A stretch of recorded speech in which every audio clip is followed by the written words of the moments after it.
Olá galera, quero mostrar um vídeo aqui pra vocês de uma moto que o cliente trouxe aqui pra mim. Sou mecânico de moto. Eu quero mostrar aqui pra vocês o que aconteceu com a moto. Uma coisa bem rara de acontecer. Já tem anos que eu trabalho na mecânica e quando eu conserto a moto nunca chegou uma moto com defeito desse aqui pra mim. Vou mostrar pra vocês, ó, quebrou o eixo do clique.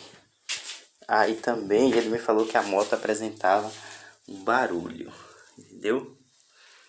Aí eu tava desmontando agora, aí eu fui perceber que trocaram o disco de embreagem da moto.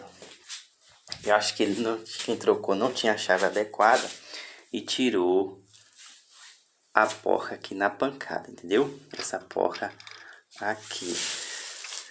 Vou mostrar pra vocês aqui que ela fica aqui nessa parte aqui que segura o disco, entendeu?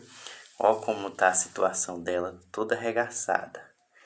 Então, você que tá começando na mecânica, essa parte aqui você não pode tirar na pancada, entendeu? Você tem que ter a chave adequada para ela não levar pancada, porque a parte da biela, aí você tem que ter esta chave, ó. Esta chave aqui, que elas são 4 dentes. Aí você vai posicionar certinho.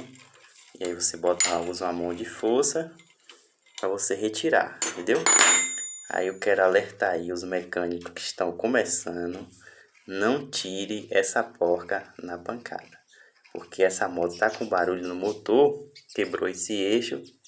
Continua com esse barulho aqui. Aí a biela está empenada. Então, a biela empenada dá o barulho no motor. Aí eu quero avisar vocês que não faça isso, entendeu? Não sei se vai dar para você ver que o eixo está empenado. Vai dar a diferencinha aqui, ó. Tá vendo? Que ele tá meio lá, meio cá. Então, galera, fazer que nem os mecânicos aí que estão começando. Aí, vocês fiquem atentos. Não tire essa parte na pancada, porque você pode danificar a parte desse eixo aqui, porque ele é alinhado na pancada. Então, aí você bate, você vai e desalinha, aí dá essa tortura que aconteceu. E é isso que aconteceu, o barulho no motor.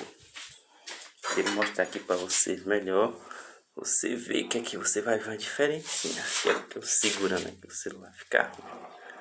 Mas você vai ver, ó, que ela tá subindo e descendo. Você olha diretamente para a ponta do parafuso ali, ó, que é do eixo do comando. Você vai ver que tá uma diferença, ó, subindo e descendo, entendeu? É isso aí, galera. Valeu. Depois que eu montar o motor, eu mostro para vocês, tá? Deixa seu like, deixa seu comentário também se gostou do vídeo. Valeu e é nóis.